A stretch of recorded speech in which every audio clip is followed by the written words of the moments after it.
안녕하세요. 태안화력발전소에서 청년 비정규직 노동자가 또 목숨을 잃었습니다. 우리들이 일하고 있는 일터는 이렇게 팍팍합니다.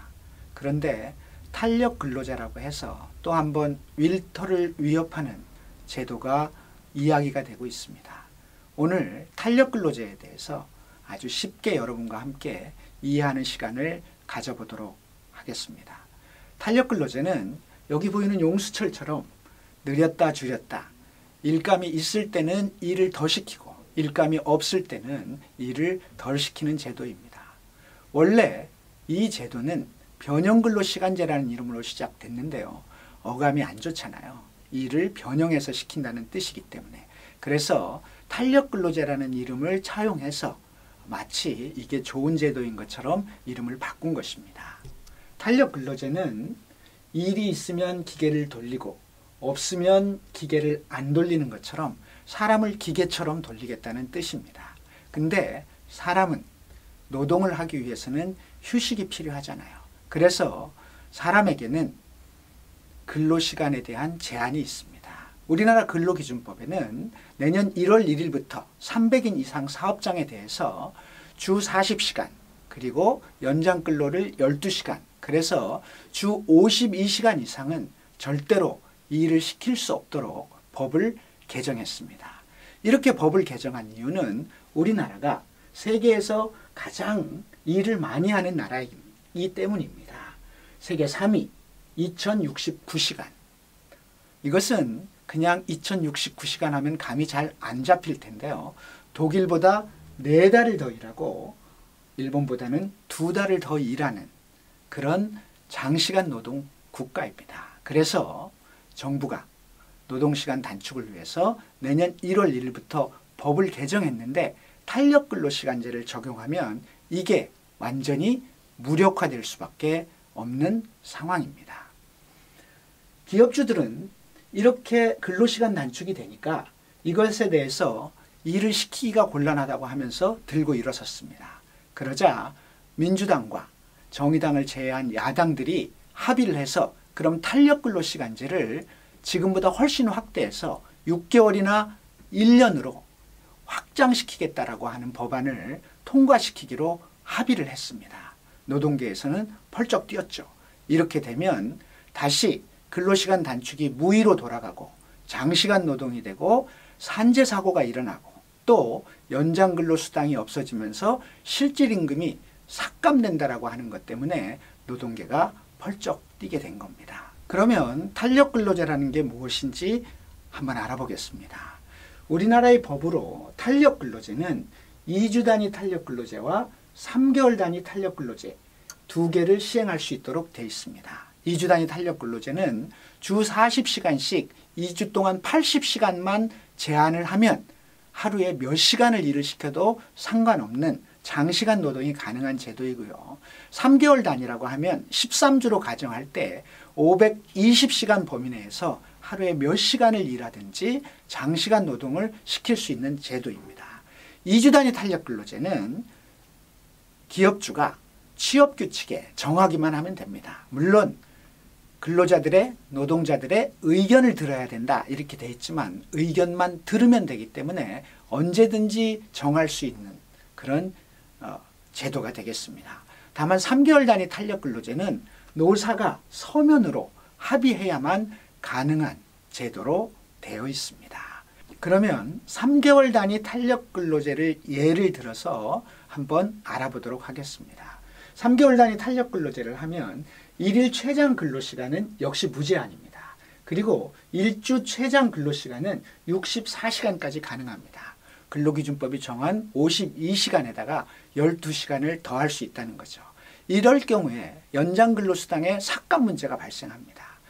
일일 12시간부터 연장근로수당이 지급되기 때문에 근로기준법상으로는 8시간 이상이면 지급해야 되는데 그만큼 기업주에게는 비용이 절감된다는 뜻입니다.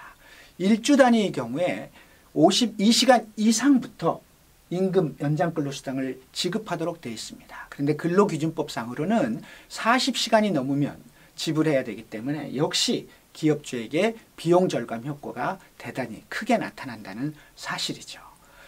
그리고 3개월로 하게 되면 주 40시간이니까 13주를 기준으로 하면 520시간이 되는데요. 520시간 이상을 넘어갈 때부터만 연장 근로수당을 주도록 되어 있습니다. 이제 구체적인 수치를 들어서 한번 탄력근로제가 어떻게 적용되고 어떤 문제가 발생하는지를 보도록 하겠습니다. 만약에 어떤 노동자에게 3개월 단위 탄력근로제가 적용됐을 경우에 어떤 일이 벌어지는지를 보겠습니다. 이 노동자는 일감이 없어서 처음 3주는 30시간만 일을 했습니다. 그리고 4주 차에 49시간, 49시간을 일했는데요.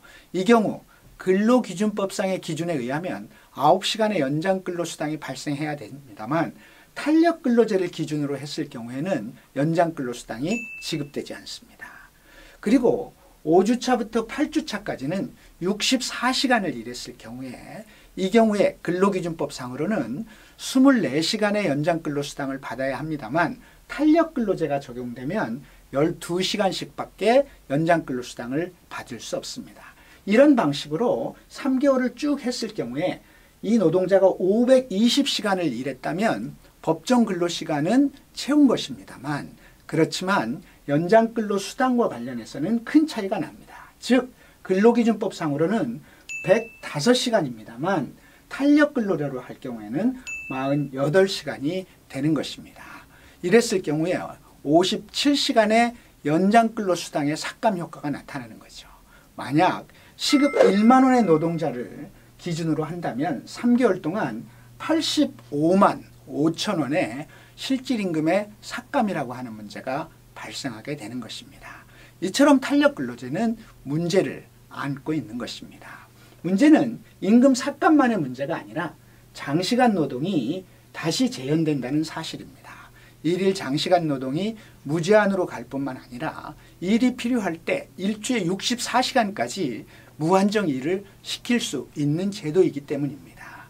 또한 그렇게 되면 산재가 증가할 수밖에 없습니다. 장시간 노동이 발생하는 한 산재는 불가피한 거고요. 우리나라가 산재율과 사망 만인율이 1등인 것을 감안하면 이 탄력근로제가 얼만큼 산재에 위협적인 요소인지를 확인할 수 있습니다. 노동부는 12주 평균 주마다 40시간을 연속해서 일할 경우 또 4주 동안 일주 평균 64시간을 일했을 경우에는 이것을 과로사 기준으로 하고 있는데요. 노동부가 이렇게 기준을 정하고 있으면서도 탄력근로제를 적용하면 64시간을 계속해서 일할 수밖에 없도록 만들었기 때문에 노동부 스스로 정한 기준을 폐기하고 있는 거나 마찬가지고 산재를 오히려 정부가 부추기는 꼴이 되는 것입니다. 그런데 이것을 지금의 3개월이 아니라 6개월, 1년으로 늘린다고 하면 이와 같은 부정적인 효과가 2배, 3배로 확대될 수밖에 없는 것이죠. 문제는 여기서 끝나지 않습니다. 더 심각한 문제는 바로 중소영세 사업장의 노동자들, 비정규직 노동자들은 훨씬 더 피해가 크다는 겁니다. 탄력근로제는 노사가 반드시 합의하도록 되어 있는데 이 사업장의 노동자들은 노조도 없거니와 사용자가 밀어붙였을 경우에 이것을 거부할 만한 힘이 없는 것입니다. 노조가 있는 사업장은 어떻게 해서라도 그 부작용을 최소화하겠지만 이런 노동자들은 이런 위험에 바로 노출될 수밖에 없는 것이 더 심각한 문제이다. 이렇게 말씀드릴 수 있겠습니다. 그러면 이런 문제에 대해서 또 다른 반론들도 있습니다. 유럽의 소위 선진국들도 6개월 1년 단위로 탄력근로제를 하고 있는데 무슨 문제냐? 프랑스와 독일의 예를 보도록 하겠습니다. 프랑스는 탄력근로제를 1년이 가능하도록 돼 있고 독일은 6개월이 가능하도록 돼 있습니다. 그런데 여러분, 프랑스와 독일의 근로시간은 1400시간 안팎입니다. 2000시간이 넘는 우리와 기본적으로 노동시간이 비교가 되지 않기 때문에 프랑스와 독일을 비교해서 탄력근로제를 얘기하는 것은 사실은 어불성설인 거죠.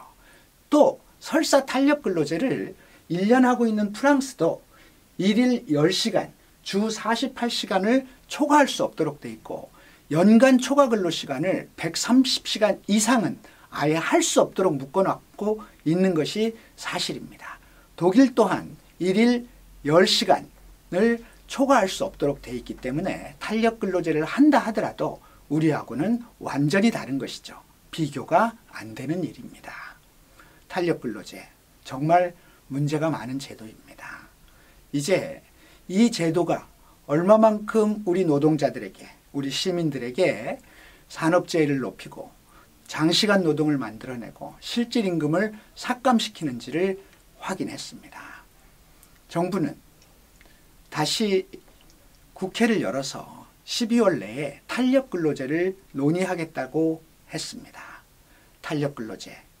오늘 여러분과 함께 우리가 확인했듯이 문제가 많은 이 제도, 이번 국회가 어떻게 처리하는지 우리가 눈을 부릅뜨고 지켜보아야 할 것 같습니다. 살맛 나는 일터, 장시간 노동이 없는 일터, 산재가 없는 일터를 만들기 위해서 시민 여러분과 우리 모두가 함께 노력했으면 좋겠습니다. 고맙습니다.